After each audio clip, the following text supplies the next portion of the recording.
Welcome to our channel engineers choice tutor.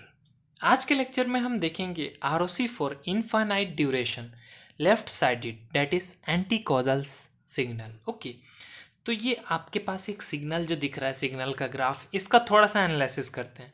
ये जो signal है एक्स ऑफ एन, ओके, वो कब डिफाइंड है? जब एन की value smaller than equal to 0 है तभी ये सिग्नल डिफाइंड है। दिख रहा है आपको? n की वैल्यू जब स्मॉलर देन इक्वल टू 0 है तभी x ऑफ n क्या दे रहा है? आउटपुट दे रहा है, आउटपुट सैंपल्स दे रहा है।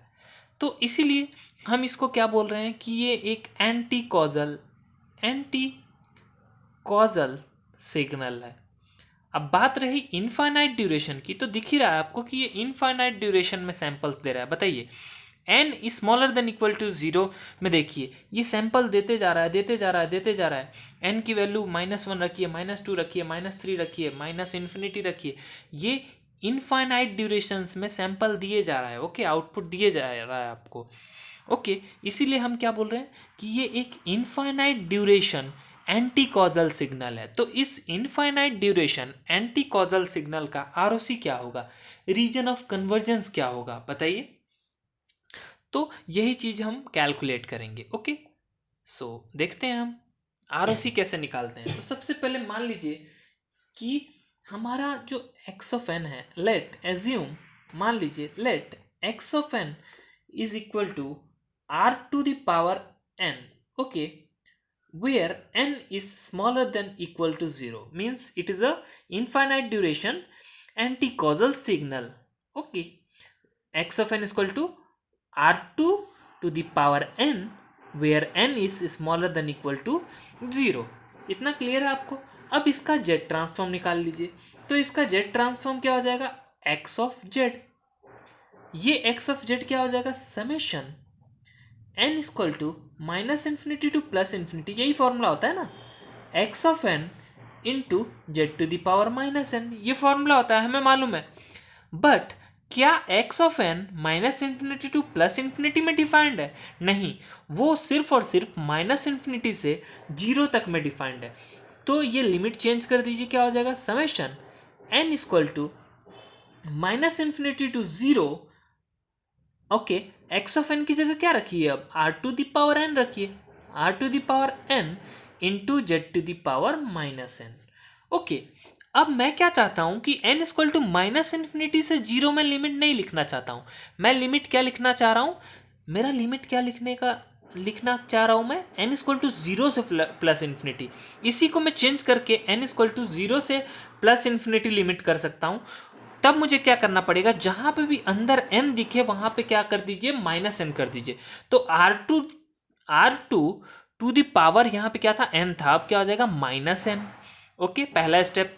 फिर देखिए यहाँ पे क्या है? Into z to the power -n। तो z to the power minus और n की जगह अब क्या रखना है? -n। तो minus of -n is +n। तो यहाँ पे क्या हो जाएगा? Z to the power +n हो जाएगा। इतना क्लियर है आपको? अब बताइए, आप इसी चीज को और क्या लिख सकते हैं? इसी चीज को मैं कैसे लिख सकता हूं? Summation n equal to 0 to +plus infinity, okay, r2 to the power -1 into z और इसका होल पावर n लिख सकता हूं। ये चीज एक ही हुई ना। अब हमें यहां पे फिर से कौन सा फॉर्मूला लगाना है?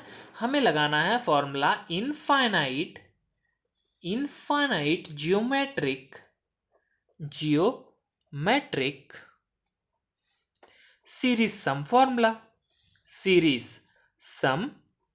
फॉर्मूला। ओके, ये फॉर्मूला आपको लगाना है। तो ये फॉर्मूला क्या होता है? हमें मालूम है क्या होता है formula. Summation n equal to 0 to +plus infinity c to the power n किसके बराबर होता है? 1/1 - c। कब? जब मॉड ऑफ c क्या हो? 0 और 1 के बीच में हो। ओके, इतना क्लियर है? तो यही फॉर्मूला यहां पे लगाइए। बट ये फॉर्मूला यहां पे लगाने का क्या मतलब? आप क्या मान के चल रहे हैं कि ये जो चीज है वो 0 और 1 के बीच में है, तभी ये फॉर्मूला आप लगा पाएंगे। ओके, क्योंकि इस फॉर्मूला का कंडीशन है कि जो ये c है वो c क्या होना चाहिए? मॉड ऑफ c 0 और 1 के बीच में होना चाहिए। और c के जगह यहां मुझे क्या दिख रहा है? r2 to the power -1 into z दिख रहा है। तो यहां से मैं क्या कंक्लूजन निकाल सकता हूं? यहां से मैं ये कंक्लूजन निकाल सकता हूं कि if mod of R2 inverse 1 into Z क्या हो, ग्रेटर देन 0 स्मॉलर देन 1 हो, देन उस कंडीशन में अपना जो ये पार्ट है that is summation n is equal to 0 to plus infinity, okay, R2 inverse 1 into z, okay, इसका क्या होल पावर n, ओके, ये बराबर क्या हो जाएगा, ये फॉर्मूला 1/1 माइनस सी, तो 1/1 माइनस सी की जगह क्या रखना है आपको, ये चीज रखनी है that is R2 inverse 1 into Z. तो ये निकल गया अपना, ये चीज इसके बराबर आ गई, मतलब एक्स ऑफ जेड क्या आ गया, ये आ गया, यहां से क्या आ गया, एक्स ऑफ जेड लिख लीजिए, एक्स ऑफ जेड बराबर मेरा क्या आ गया, 1/1 minus R2 inverse 1 into z आ गया। इतना आई होप आपको क्लियर हो। इसी को मॉडिफाई करके और भी फॉर्म में आप लिख सकते हैं, जैसे क्या हो जाएगा, ये R2 इनवर्स 1 है तो अगले स्टेप में आप ऐसे लिख सकते हैं 1/1 minus Z divide by R2, क्योंकि R2 इनवर्स 1 क्या हो जाता है 1/R2, ठीक है, या फिर यहाँ पे भी छोड़ दीजिए, कोई दिक्कत नहीं है, ओके। तो यहाँ से एक चीज बताइए, कंडीशन बताइए कन्वर्जेंस का, ये चीज जो है मैं बताता हूँ आपको, रुकिए। The condition to be satisfied, condition to be satisfied for the convergence, for the convergence of x of z, okay, क्या हो जाएगा कंडीशन, यहां पे सिंपल क्या कंडीशन हो जाएगा बताइए, ये चीज 1 नहीं होनी चाहिए, ये चीज 1 नहीं होनी चाहिए, क्यों 1 नहीं होनी चाहिए, 1 अगर ये चीज हो गई तो क्या होगा अपना, अगर ये चीज 1 मिली हमें तो 1 minus 1 0 and 1 divide by 0 is infinity. X of Z हमें क्या चाहिए, फाइनाइट वैल्यू चाहिए। एक्स ऑफ जेड फाइनाइट कब मिलेगी, हमने कंडीशन क्या लिया है कि ये चीज 0 और 1 के बीच में है, ओके। सो देखिए, mod R2 inverse 1 into Z, ये 1 और 0 के बीच में, तो यही कंडीशन है कन्वर्जेंस का, कंडीशन हम यहीं से निकालेंगे। ये जो चीज है ना, ये जो चीज है, ये चीज हमें मालूम है कि इसका मॉड क्या है 0 और 1 के बीच में, ओके।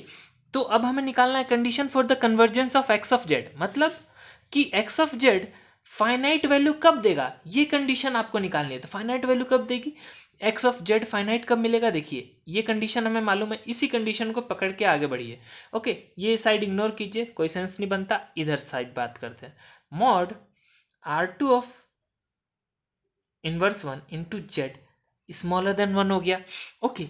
तो इस चीज को आप कैसे लिख सकते हैं, mod of Z divide by mod of R2 smaller than 1 हो गया, ओके। R2 इधर ले जाइए, तो कैसे लिख सकते हैं आप कि मॉड ऑफ जेड क्या होना चाहिए, smaller than mod of R2। यही कंडीशन बन गई किस चीज की, for the convergence of x of Z. अगर मॉड ऑफ जेड की value smaller then mod of R2 है, ओके, यहाँ पे ओके, मॉड ऑफ जेड की वैल्यू अगर आप smaller than mod of R2 लेते हैं तो ये एक्स ऑफ जेड आपको क्या मिलेगा, फाइनाइट वैल्यू मिलेगा, ओके। क्लियर है, तो रीजन ऑफ कन्वर्जेंस यहां से क्या निकल जाएगा, ये कंडीशन हो गया convergence of x of Z का। तो रीजन ऑफ कन्वर्जेंस अब आपको ड्रॉ कर लेना है, तो कैसे ड्रॉ कर लेना है, इसका मतलब आप क्या समझे, देखिए अभी जस्ट हमने देखा कि मॉड ऑफ जेड बराबर क्या आया, smaller than mod of R2 आया।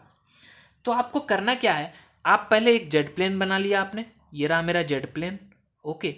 ये सर्कल वर्कल सब इग्नोर कीजिए, एक एक्सिस, एक वाई एक्सिस, एक x axis, that is u and j v. Z plane में यही लिखते हैं ना, u and j v, okay. तो एक जेड प्लेन बना लीजिए, सर्कल पकड़िए, सर्कल से क्या कीजिए आप R2 रेडियस का एक, इसके सेंटर पॉइंट से क्या कीजिए, R2 रेडियस का एक क्या करिए आप सर्कल ड्रॉ कर लीजिए, ओके। ये जो जेड प्लेन आपको दिख रहा है, जेड प्लेन का सेंटर पकड़िए, सेंटर से आप क्या कीजिए R2 रेडियस का एक सर्कल ड्रॉ कर लीजिए, okay. So the term mod of R2 represents a circle of radius R2 in the z plane. So from the above analysis we can say that x of z converges for all points internal to the circle of radius R2, okay. Z की जो भी value होगी, Z की जो भी value होगी कहाँ, इस सर्कल के अंदर सिर्फ दिख रहा है आपको, सर्कल के अंदर मैंने लाइन ड्रॉ किया है ना, मतलब इस सर्कल के अंदर जो भी वैल्यू होगी जेड की, वो वैल्यू जब आप डालिएगा तो एक्स ऑफ जेड आपको क्या मिलेगा, एक्स ऑफ जेड क्या मिलेगा आपको, उस कंडीशन में आपको x of Z finite value मिलेगी। मतलब यहां पे आरओसी बराबर क्या आ गया बताइए, ROC of x of z, ROC of x of z क्या हो गया, ROC of x of z is interior, क्या, interior of the circle, interior of the circle, okay, of radius, circle का रेडियस क्या है, ऑफ रेडियस R2, ओके। तो यहां से क्या मालूम चल गया, अपना आरओसी क्या आ गया, अपना आरओसी आ गया यहाँ पे interior of the circle of radius R2, या फिर आप यहां पे ऐसे कह सकते हैं कि आरओसी क्या है, आरओसी ऑफ, हमने क्या लिया था, x of n, x of n equal to r to the power n, क्या लिया था हमने, r to the power n, where n is smaller than equal to 0, इसका आरओसी आ गया अपना ये रीजन, ओके, ये रीजन, ठीक है, ये रीजन आ गया इसका आरओसी। सो हमने देख लिया ROC in the case of infinite duration left sided signal. I hope आपको सारी बातें क्लियर हों। So thanks for watching this video, please like the video and subscribe our YouTube channel.